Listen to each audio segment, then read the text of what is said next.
누가복음 1장 30절에서 31절 말씀.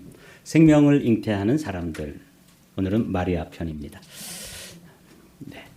누가복음 1장 30절에서 31절 말씀 제가 받들어 읽겠습니다. 천사가 이르되 마리아여 무서워하지 말라. 내가 하나님의 은혜를 입었느니라. 보라 내가 잉태하여 아들을 낳으리니 그 이름을 예수라 하라. 사실은 놀라운 말씀인데 오늘 이 말씀을 가지고 우리 한마음교회가 이제 7월 첫 주를 맞이해서 7월 달부터 추수감사주일까지 이 블레싱 데이라고 하는 이 말씀을 많이 듣게 되실 거예요. 그래서 여러분들이 이제 마음에 이 블레싱 데이 이 말씀을 좀 마음에 담아 두십시오. 저는 누가복음 1장에 있는 이 예수님의 탄생 이야기를 한마디로 말하면 블레싱 데이라 그런 관점으로 이 말씀을 묵상했습니다. 원래 블레싱 데이는 여러분 처음 들어보시는 분도 있고 또 들어보신 분들도 있을걸요. 전도 축제입니다. 또 특별 예배를 할 때 교회에서 그날을 이제 블레싱 데이라고 정하고 우리 교회 안에서 축복을 나누는 행사를 하는 날을 블레싱 데이라고 불러요. 그래서 우리 교회에서도 이제 7월 첫 주부터 시작해서 추수감사절에 하나님 앞에 추수 비전 헌금을 드리고 거기서 그치는 게 아니라 그때 정말 한 사람씩 또 두 사람씩 어떤 분은 뭐 여러 명을 하나님 앞에 예물로 그 열매를 올려드리는 그런 복된 날, 그런 전도 축제를 뭐라고 부른다고요? 블레싱 데이라 그렇게 부른다고요. 그래서 이제 그 일을 위해 가지고 오늘부터 이제 말씀을 좀 나누려고 해요. 오늘 말씀은 시골뜨기 처녀죠. 정말 무슨 특별한 꿈을 꾸거나 또 비전을 말씀하시는 잘 안 들려요? 그래도 저 뒤에 좀 들리나요? 네, 들린대요.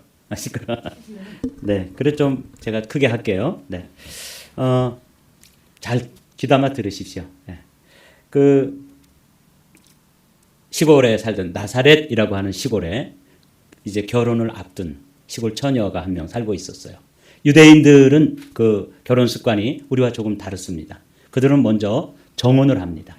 그래가지고 결혼을 약속하고 그리고 한 1년 정도 남편은 집도 마련하고 또 살 궁리도 하고 또 아내 되는 사람은 이제 신부 수업을 하면서 결혼을 준비하죠. 그 준비 기간이 한 1년 정도 돼요. 정혼을 할 때도 이미 법적으로는 부부관계예요. 그러나 함께 살지는 않기 때문에 실제로는 결혼 생활은 하지 않는 그런 준비 기간을 하고 있을 때 그때 이제 천사가 마리아에게 나타난 거예요. 읽어볼게요. 6째 달에 천사 가브리엘이 하나님의 보내심을 받아 갈릴리 나사렛이란 동네에 가서 다윗의 자손 요셉이라 하는 사람과 약혼한 처녀에게 이르니 그 처녀의 이름은 마리아라. 그러니까 이거 한 2절 정도 되지만 여기는 이 스토리에 많은 정보들이 담겨 있죠. 그래서 여러분들이 어떤 성경 구절을 이렇게 읽게 되면 이런 구절엔 멈춰서서 좀 적어야 돼요. 언제? 6째 달에. 이건 무슨 6째 달인가? 이건 앞에 나오는 이야기를 살펴보면 세례 요한이 그 어머니의 태중에 들어있은 지 6달째라는 뜻이에요. 그러니까 이런 건 언제? 어디서 나와요? 나사렛이라고 하는 동네. 갈릴리 나사렛 동네. 거기에 이제 그 동네가 갈릴리 지역에 있는 동네인데 좀 시골 동네예요. 그러니까 그 동네에 이 마리아라고 하는 처자와 또 요셉이라고 하는 총각이 이제 각 가문에서 이제 이야기가 돼가지고 정혼을 했다 그 말이에요. 그러니까 이제 우리나라의 동요로 하면 이 누구냐면 마리아와 요셉이 누구냐면 갑돌이와 갑순이에요. 그렇게 생각하시면 돼요. 한 마을에 살았더래요. 이런 얘기거든요. 그런 이게 갑돌이 갑순이 이야기구나. 나사렛 시골 동네에 두 젊은 남녀가 이제 결혼을 앞두고 있어요. 그런데 이제 결혼 날만 기다리고 있는데 정말 의외의 상황이 일어난 거예요. 천사가 나타나서 그에게 들어가 이르되 은혜를 받은 자여 평안할지어다. 주께서 너와 함께 하시도다 하니 처녀가 그의 그 말을 듣고 놀라 이런 인사가 어찌함인가 생각하며 천사에게 이르되 천사가 이르되 마리아여 무서워하지 말라. 내가 하나님께 은혜를 입었느니라. 이건 간단하게 설명하면 그 시골에서 뭐 이렇게 무슨 왕족도 아니고 귀족도 아닌 그냥 시골뜨기 처녀가 이제 결혼 정년기가 되어서 그 동네에 있는 어떤 총각, 그것도 뭐 총각도 시원치 않은 총각이에요. 뭐 그냥 돈 많은 그런 부잣집 아들도 아니고 또 높은 지위에 있는 고관 대작의 아들도 아니고 그냥 그 동네에서 핸디맨이에요. 그래서 뭐 누구네 집 좀 힘들다 그러면 가서 고쳐주기도 하고 또 수리도 해주고 또 뭐 가구 같은 거 망가지면 또 가서 의자 다리도 또 수리해주고 그런 목수였다는 거죠. 그 시골에 살던 두 남녀가 이제 결혼 앞두고 있는데 그 마리아에게 하루는 막 강력한 빛과 함께 천사가 나타난 거예요. 여러분 천사를 보셨나요? 저는 아직 천사를 보지 못했습니다. 천사가 있다는 건 믿지만, 근데 그 천사가 그 마리아에게 이렇게 나타났을 때 그 분위기는 지금 우리가 이렇게 예배드리는 분위기와는 사뭇 다른 분위기입니다. 그렇겠죠? 천상의 존재가 이렇게 나타났을 때 거기서 나오는 그 분위기는 뭐 좀 약간 좀 소름이 좀 돋고 아주 그 묘한 분위기였을 거라고요. 근데 인사말이 더 이 마리아를 당황하게 하는 거예요. 은혜를 받은 자여, 평강이 있을지어다. 이러면서 뭐라 그러냐면 하나님이 너와 함께 하신다. 물론 뭐 하나님이 함께 하시지만 이런 인사는 이거 굉장한 인사예요. 구약 시대에 보면은 기드온 같은 300용사가 기드온의 300용사가 수십만의 군대를 쳐부수는데 그때 그 기드온 같은 이를 찾아와서 인사말이 뭐냐면 하나님이 너와 함께 하신다. 그럴 때 쓰이는 인사인데 다 시골 처녀에게 갑자기 찾아와 가지고 하나님이 함께하고 너 은혜를 입은 자라 이렇게 얘기하니까 마리아로서는 이 인사의 의미가 이거는 그래도 좀 있는 사람, 좀 높은 사람, 좀 괜찮은 사람한테 하는 인사인데 자기 같은 사람한테는 해당되지도 않는 그런 어마어마한 인사말을 하면서 천사가 나타났으니까 이게 뭔 일인지 상황 파악이 잘 안 되고 그리고 아주 그 놀람 가운데 두려워하겠죠. 그랬을 때 이제 천사가 마리아여 무서워하지 말라. 이 전체적인 분위기가 어떤 분위기인지 알겠죠? 그리고는 더 놀라운 이야기를 해주시는 거예요. 보라, 내가 잉태하여 아들을 낳으리니 그 이름을 예수라 하라. 그가 큰 자가 되고 지극히 높으신 이의 아들이라 일컬어짐을 받으리라. 그러니까 아직 부부로서 가정생활을 하지 않는데도 불구하고 잉태를 한다는 거죠. 이건 뭐 받아들이기가 엄청 어려운 일이에요. 그런데 아기 이름까지 또 이야기를 하는 거죠. 아기 이름이 누구래요? 예수. 이 예수라고 하는 이름은 구약 성경의 아주 유명한 이름과 동일한 이름이에요. 구약 성경에 보면 모세의 후계자로서 가나안 땅을 정복하면서 전쟁을 32번을 해가지고 32번을 승리한 그런 어마어마한 장군 이름이 여호수아라는 이름이 있어요. 그 여호수아의 이름의 뜻이 뭐냐면 여호와 하나님께서 구원하신다 그런 뜻이에요. 그걸 줄여가지고 여호수아를 줄여서 예슈아라고 불러요. 그 예슈아를 우리는 뭐라고 불러요? 예수. 영어로는 뭐라고 불러요? Jesus. 네. 그리고 헬라어로는 예수스라고 부르는 거예요. 그러니까 우리가 뭐 제대로 발음하고 부르고 신앙생활 하는 거예요. 예수, Jesus. 근데 히브리어로는 예슈아라고 부르는 거예요. 그 태어날 아기 이름이 예슈아가 된다는 거예요. 그러니 뭐 이거는 받아들이기가 참 힘든 거죠. 뭐 결혼 생활을 하고 임신을 했는데 그 아이가 이제 뭐 예슈아라고 부른다면은 뭐 그러죠. 뭐 이름을 새롭게 좀 지어주시나 보다. 그렇게 받아들일 수 있지만 지금은 그런 상황이 아니니까 정말 당황스럽고 힘들었겠죠. 이것을 우리는 뭐 그냥 다 아는 이야기니까 그렇게 듣고 앉아 있지만 이 사실을 요셉에게 어떻게 설명할 수 있어요? 이제 결혼할 그 같은 동네의 갑돌이 그 요셉에게 어떻게 설명하냐고요? 배는 점점 불러오죠. 그러면 당연히 뭐라고 의심하겠어요? 결혼을 앞두고 무슨 외도를 했나 보다. 그거 외도를 하면은 그냥 넘어가는 게 아니에요. 그걸 동네 사람들한테 얘기하면 그 처자를 동네 한가운데다가 끌어내놓고 그 남편 이름을 제대로 대지 못하면 돌멩이를 이만한 돌멩이를 하나씩 다 들고 와가지고 사형을 해요. 그래서 돌멩이에 막 두들겨 맞고 그러고 머리도 터지고 뭐 눈탱이도 밤탱이가 되고 이러다가 그 돌무더기가 쌓여가지고 뭐가 되는 거예요? 돌무덤이 되는 그런 처형법에 의해서 죽을 일이에요. 그러니까 이건 뭐 쉽게 생각할 일은 아니죠. 아무리 뭐 예시와가 태어나고 그래도 이 처녀로서는 그 시골 처녀로서는 감당하기 힘든 이야기를 지금 천사가 하는 거예요. 그런데 천사가 와서 또 이름까지 밝혀졌어요. 그 천사 이름이 누구예요? 가브리엘. 천사장이 3명 있는데 그중에 하나님 나라의 군대를 이끌고 다니면서 전쟁을 수행하는 그런 천사장은 이름이 뭐예요? 미가엘. 여러분 잘 아시네요. 그리고 아주 굿뉴스만 전해주는 최신부 장관 같은 정도의 그 천사장이 있는데 그분 이름이 뭐라고요? 가브리엘. 네. 우리도 이제 천국에 가면 우리가 사실 그 천사들보다 더 존귀한 존재인데 그때 가브리엘도 만나고 미가엘도 만날 거예요. 그 천사장 한 명이 있는데 그 천사장은 찬양을 담당하던 천사장이었는데 그만 타락해가지고 뭐가 됐어요? 사단이 됐어요. 이렇게 그 중에 천사장이 왔으니까 여기 기록되어 있지는 않지만 그런 천사장이 올 때 그냥 그 옆에 사실은 수천 수만의 천사들이 쫙 왔기 때문에 아마 그 분위기가 이렇게 그냥 평범하게 그 대화를 이을 수는 없는 그런 분위기예요. 그래서 마리아가 이야기를 하죠. 나는 사실 정혼까지는 했지만 남자하고 무슨 그런 경험이 없습니다.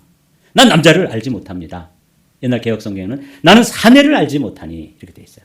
그러니까 난 그런 경험이 없는데 우리의 상식, 그 과학적인 상식으로 그 당시의 사람들도 그래도 부부가 함께 좀 합방을 하고 또 은우의 정을 나누고 그래야지 뭐 생명이 들어서고 아이를 낳을 수 있다는 거는 상식 중의 상식이고 아무리 시골 처녀라도 아는데 그 상식을 뛰어넘는 얘기를 하고 말도 안 되는 얘기를 하니까 나 남자를 알지 못하는데 어떻게 이런 일이 있을 수 있습니까?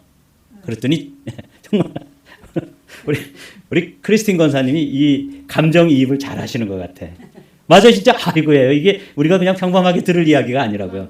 예, 진짜 암담한. 제가요 설명을 잘못해서 그렇지 이 마리아 입장에서 보면 막 진짜 너무너무 이거 난처한 상황이에요. 당황스럽고 뭐 어떻게 할 수도 없고 그렇다고 천사장이 왔는데 한눈에 보니까 이거 보통 상황은 아닌데 거절할 수도 없고 그렇다고 받아들일 수도 없고 그 질문한 거죠. 나는 남자를 알지 못하는데 어떻게 이런 일이 있을 수 있습니까? 뭐 납득이 되도록 설명을 해주셔야죠. 그랬더니 천사가 딱 한마디로 얘기하는 거예요. 네가 할 일은 아니고 다 하나님이 알아서 하신다. 그거를 이제 35절에 천사가 대답하여 이르되 성령이 내게 임하시고 지극히 높으신 이의 능력이 너를 덮으시리니 이러므로 나실 바 거룩한 이는 하나님의 아들이라 일컬음을 받으리라. 그러니까 뭐 긴 설명도 안 해주고 하나님이 다 알아서 하는데 그냥 순종만 해. 이렇게 이제 말씀을 하시는 거예요. 여기까지 이해가 됐죠? 네. 대저 하나님의 말씀은 능하지 못함이 없느니라. 그러니까 하나님께서 이렇게 말씀하신 거는 하나님께서 하시겠다는 뜻이니까 순종하고 헌신해라. 그렇게 이제 말씀한 거예요. 자, 여기서부터 이제 블레싱 데이가 어떻게 이루어지는지 그날이 정말 얼마나 축복의 날이고 복받은 사람들이 되고 복받은 사람을 태어나게 하고 그로 말미암아 이 인류 역사상 가장 복된 사람들이 또 만들어지게 되는 그야말로 블레싱 데이의 원조가 여기서 또 시작됩니다. 마리아가 이르되 주의 여종이오니 말씀대로 내게 이루어지이다. 이 부분이에요. 이 부분을 조금 더 좀 설명을 드려볼게요. 주의 여종이오니 그럴 때의 이 여종이라는 뜻이 종 그러면 이게 헬라어로 제가 찾아봤더니 남성형은 둘로스라고 되어 있어요. 그리고 여성형은 둘레라고 되어 있어요. 이게 이제 여성 명사예요. 여종, 남종 할 때 의미거든요. 이 여종이라고 하는 것은 종이라고 하는 것은 자기의 의사가 없어요. 내가 하나님의 종입니다. 주의 종입니다. 그러면 하나님이 말씀하시면 이러쿵저러쿵 토를 달 수 있다고요? 없다고요? 없다는 거예요. 자기를 그렇게 고백하는 거예요. 나는 내 이성과 내 상식과 내 경험과 그리고 우리 동네에서 내가 이제껏 봐왔던 모든 상황으로 밀어볼 때 말도 안 되는 얘기를 하시는데 저는 주님의 종이기 때문에 가타부타 또는 뭐 이러쿵저러쿵 토를 달 수 있는 존재가 아닙니다. 저는 둘레입니다. 이렇게 표현한 거예요. 여기 나오죠? 종이란 하나님의 뜻에 전적으로 순종하는 사람이다. 그래서 하나님께서 생명을 맡기고 하나님께 생명을 맡기고 바치는 사람이에요. 아까 말씀드린 것처럼 이 남편도 없이 배가 불러오고 임신한 정황이 드러나면 이건 죽는 일이에요. 그런데 이 마리아가 나는 주의 여종입니다. 그럴 때 목숨 내놓은 거예요.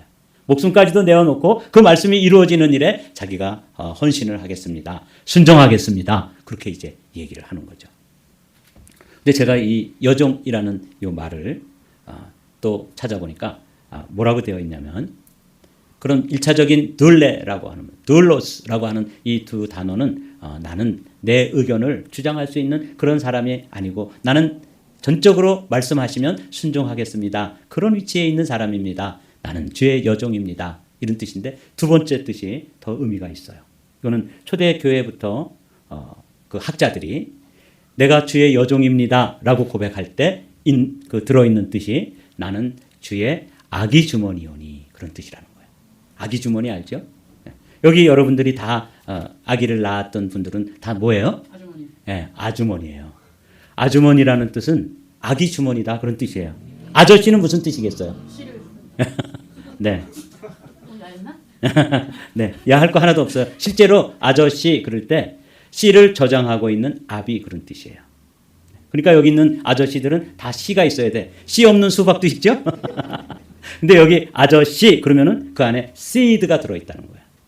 아기 주머니 그러면 씨앗은 없고 그 씨앗이 들어오면 거기서 아기를 잉태해가지고 생명을 품고 자라나게 해서 아기를 내어놓는 그런 주머니란 뜻이에요. 너무 놀랍죠? 우리나라 사람들이 어떻게 이런 말을 사용하는지 어원으로 들어가면 그런 뜻은 사실 엄밀하게는 없어요. 그런데 사람들이 아기 주머니가 아주머니고 아저씨가 아기의 씨란 뜻이구나 이렇게 상상을 통해서 이렇게 해석을 하고 있었습니다. 그래서 여러분에게 들려드리는 거예요. 내가 주의 여종입니다. 이런 뜻은 저는 그냥 아기 주머니입니다. 당신께서 그 생명의 근원이신 그 생명을 넣으세요. 그랬다가 그 성령이 하시는 일이니까. 그리고 그 생명을 꺼내세요. 저는 그냥 주머니일 뿐입니다. 이런 뜻인 거죠. 정말 놀라운 표현이 주의 여종이오니 이렇게 들어있는 것이죠. 이 아기 주머니 자궁이 뭐냐면 생명을 위해 그 안에 새로운 존재가 자리하도록 공간을 마련해 둔 그것을 뭐라고요? 아기 주머니라고 그래요. 마리아가 믿음의 고백을 통해 말씀을 품는 자궁이 되었고 하나님의 생명을 잉태하게 된 거예요. 주의 여종이오니라는 이 고백엔 나는 내 권리를 주장할 만한 그런 사람이 아닙니다. 하나님 앞에서 내가 그냥 종일 뿐입니다. 그리고 나는 아기 주머니입니다. 그러므로 당신의 생명을 넣으셨다가 때가 되면 또 꺼내셔서 그 생명이 자라나도록 하시는 거죠. 사실은 그런 거죠. 저는 그 농가대학 축산과를 나왔는데 계란 있잖아요. 유정란에서 그 계란에서 생명이 발생하는 과정을 이렇게 관찰한 적이 있어요. 농가대학 축산과를 나왔으니까. 그래서 자세히 들여다보면 맨 처음에는 그냥 우리가 보는 계란이에요. 그런데 거기에 온도를 맞춰주고 습도를 맞춰주고 그리고 이렇게 불을 비춰보면은 거기에 엠브리오라고 하는 그 배아에서부터 핏줄이 생기기 시작합니다. 그리고 그 여러분들이 자주 드시는 그 계란 안에 어디 뼈가 있고 어디 부리가 있고 어디 털이 있어요. 근데 그 안에서 다 발생해요. 그게 아기 주머니. 우리 여러분들의 그 아기 주머니 안에서 생명이 그렇게 자라나는 거예요. 그래서 저처럼 이렇게 손가락도 생기고 눈도 있고 코도 있는 그런 생명이 그 안에서 발생하는 거 아니에요. 그 상황을 마리아가 뭐라고 표현했다고요? 나 아기 주머니입니다. 그렇게 표현한 거죠. 더 놀라운 말씀은 마리아가 이제 나는 주의 여종이오니 말씀대로 내게 이루어지이다. 그렇게 순종하고 헌신하고 자신을 하나님께 내어드렸을 때 이 말씀이 그 안에서 완전히 성취되었다는 거예요. 근데 이 말씀이 뭐냐면 구약 성경 예수 그리스도가 오시기 전까지의 예수 그리스도 메시아가 오신다 하는 그 약속들로 가득 차 있는 게 구약 성경이에요. 구약 성경을 한마디로 요약하면 오실 메시아. 신약 성경을 한마디로 요약하면 오신 메시아. 요한계시록을 또 요약하면 뭐예요? 다시 오실 메시아. 이렇게 성경은 메시아로 요약이 되는데 말씀대로 이루어지다 그럴 때 이 마리아의 고백을 통해서 구약의 메시아 예언이 성취되어지고 마리아의 고백은 하나님의 구원의 역사 예수와라는 이름의 뜻이 여호와 하나님이 구원하신다. 그런 아들이 태어난다는 거예요. 그러니까 구원의 역사가 어디부터 시작되는 거예요? 자기를 아기 주머니로 내어드리는 순간부터 인류 역사의 가장 복된 순간이 열리는 블레싱 데이가 시작되는 출발점이 주의 여종이오니 말씀대로 이루어 주십시오. 그렇게 얘기했다는 거예요. 하나님은 지금 이 순간도 순종하는 한 사람, 이 한 사람 한 사람을 통해서 새로운 생명의 역사를 일으키십니다. 제가 왜 블레싱 데이의 첫 번째 본문으로 마리아를 선택했냐면 마리아의 그 시골 처녀가 천사장인을 통해 가지고 도무지 받아들이기 힘든 죽음을 걸고 목숨을 걸고 받아들여야 될 그 말씀 앞에서 주의 여종이오니 말씀대로 이루어 주기를 원합니다. 이렇게 얘기했을 때 그 안에 하나님의 생명이 들어오고 그 안에서 하나님의 생명이 자라나가지고 인류 역사에 BC와 AD를 구분하는 역사의 주인이시고 구원자이신 그분이 그 순종을 통해서 탄생되어지는 거예요. 오늘 여러분 지금 이 말씀을 들으면서 여러분 한 분 한 분이 아기 주머니라고 생각해 보십시오. 그리고 우리가 추수 비전 주일에 어떤 한 사람을 주님께로 인도하기 위해서 오늘 해야 되는 일은 한 사람의 이름을 여러분의 마음의 생명의 주머니에다가 그 이름을 새겨놓는 것입니다. 아주 쉽죠? 지금 생각하십시오. 그리고 그 생각했던 이름을 다음 주에 글로 적을 것입니다. 글로 적는다는 것도 놀라운 일이에요. 그러나 제일 첫 번째 해야 될 일이 생각하는 거죠. 지금 생각하셨죠? 그 주머니에다가 잘 넣어놓으세요. 구약시대부터 쭉 이어지는 예수 그리스도에 대한 메시아 약속이 창세기부터 시작돼요. 창세기 3장 15절에 여자의 후손에 대한 이야기가 나오잖아요. 여기서부터 메시아가 오실 것이다 하는 것이 시작돼요. 그리고 구약성서 전체는 메시아가 오실 것이다 하는 이야기예요. 미가서에 보십시오. 베들레헴 에브라다야, 너는 유다 족속 중에 작을지라도 이스라엘을 다스릴 자가 내게서 내게로 나올 것이라. 그의 근본은 상고의 태초니라. 하나님이시다 그 말이죠. 그분이 오실 것이다. 그런데 지금 마리아에게 와가지고 그 일을 이루자 그랬더니 난 남자를 알지 못하는데 어떻게 그런 일이 있을 수 있습니까? 성령께서 다 하시니까 순종해라. 순종하겠습니다. 주의 여정이오니. 그래서 나는 뭐 이러쿵 저러쿵 할 만한 그런 사람이 아니라 하나님 앞에서 종입니다. 내 아기 주머니를 내어드립니다. 그 아기 주머니 안에 성령께서 씨앗을 심으셨어요. 그리고 남자 없이 태어나신 분이 예수 그리스도십니다. 이 예언을 예수님이 오시기 700년 전에 이사야라고 하는 선지자를 통해서 말씀하신 말씀이 7장 14절의 말씀입니다. 그러므로 주께서 친히 징조를 너희에게 주실 것이라. 보라, 처녀가 잉태하여 아들을 낳을 것이요 그의 이름을 임마누엘이라 하리라. 그래서 천사가, 이 성경이 하나도 허투루 된 게 없어요.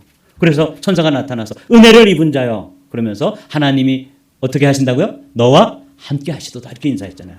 여기 임마누엘이라는 게 하나님이 우리와 함께 하신다 그런 뜻인데 정말 이 말씀을 가지고 마리아에게 인사를 했고 마리아는 맨 처음에 그 인사가 너무너무 크고 놀라운 축복의 언어이기 때문에 화들짝 놀랐지만 이미 예언되어진 말씀입니다. 이제 말씀을 마칩니다. 마리아가 이르되 주의 여종이오니 말씀대로 내게 이루어지이다. 그렇습니다. 이걸 통해서 구약 메시아 예언이 성취되었고 이 고백을 통해서 구속사의 문이 활짝 열리는 거예요. 하나님께서는 새 일을 행하실 때 그냥 멋진 청년이 그냥 탁 나타나가지고 내가 구원자다, 내가 메시아다 이렇게 안 하시고 어디부터 시작해요? 씨앗부터 시작해요. 아주 놀랍죠. 출애굽의 역사를 이루려고 하실 때 하나님은 요게벳과 아므람이라고 하는 두 남녀가 사랑을 해가지고 거기에 씨앗을 심는 일부터 시작해서 모세가 나오고 그 모세가 태어나가지고 장차 애굽에서 그 히브리 노예들을 이끌고 출애굽하는 역사를 이루더라는 것이죠. 인류 역사에 죄 가운데서 사망 권세에 눌려있는 온 인류를 구원할 그 하나님의 계획도 어디서부터 시작해요? 씨앗으로부터 시작하는 거예요. seed. 그 seed를 마리아의 아기 주머니에다 놓고 그리고 거기서부터 자라게 하셔서 결국은 우리의 구원자가 되시는 예수와 하나님은 여호와는 우리의 구원이시다 하는 그분이 탄생하도록 하시는 거예요. 사랑하는 성도 여러분, 우리 한마음교회가 이제 블레싱 데이를 계획하고 준비하면서 여러분의 마음속에 오늘 씨앗 하나를 심으십시오. 그 씨앗은 그 사람의 이름입니다. 아직도 예수와를 알지 못하고 예수와를 만나지 못해서 그분을 구원자로 믿지 못하는 어떤 한 사람, 그냥 내버려두면 지옥의 불구덩이로 들어가게 될 그 사람에게 새로운 역사를 이루기 위해서 오늘 지금 이 순간에 성령 하나님께서 여러분 마음속에 한 사람, 두 사람, 몇 사람의 이름을 떠올려 주시면 그 사람의 마음을 이름을 잘 간직하는 것, 이번 주에 할 일은 거기까지입니다. 그 순종하는 한 사람을 통해서 어떤 사람의 역사에 블레싱 데이가 열리는 것이죠. 이 마리아의 순종을 통해서 인류 역사에 블레싱 데이가 열린 것처럼 말입니다. 여러분 오늘은 참 소중한 날이 아닐 수 없죠. 블레싱 데이. 헌신된 그릇으로 생명을 품고 우리가 이제 아기 주머니가 되는 것이죠. 두 번째로 그 생명을 품고 기도와 사랑으로 생명을 잉태하여서 초청의 날 잘 초청해서 생명의 열매를 맺는 축제를 블레싱 데이라고 부릅니다. 오늘 그 날의 첫 번째 날 마리아가 천사를 만난 것처럼 오늘 우리가 말씀 앞에서 한 사람의 이름을 여러분 마음속에 새기고 그 품고 다음 주에 오시면 이제 적어내라고 하는 양식지에 그 사람의 이름을 적는 일, 이것도 너무너무 중요합니다. 해서 우리가 함께 정말 블레싱 데이에는 이 자리가 이렇게 듬성듬성 비어있는 우리 한마음교회의 이 자리들을 다 채워서 그 사람에게도 블레싱이 되고 모시고 온 사람에게도 블레싱이 되고 하나님에게도 블레싱이 되어서 하나님을 행복하게 해드리는 복된 성도들이 다 같이 되십시다.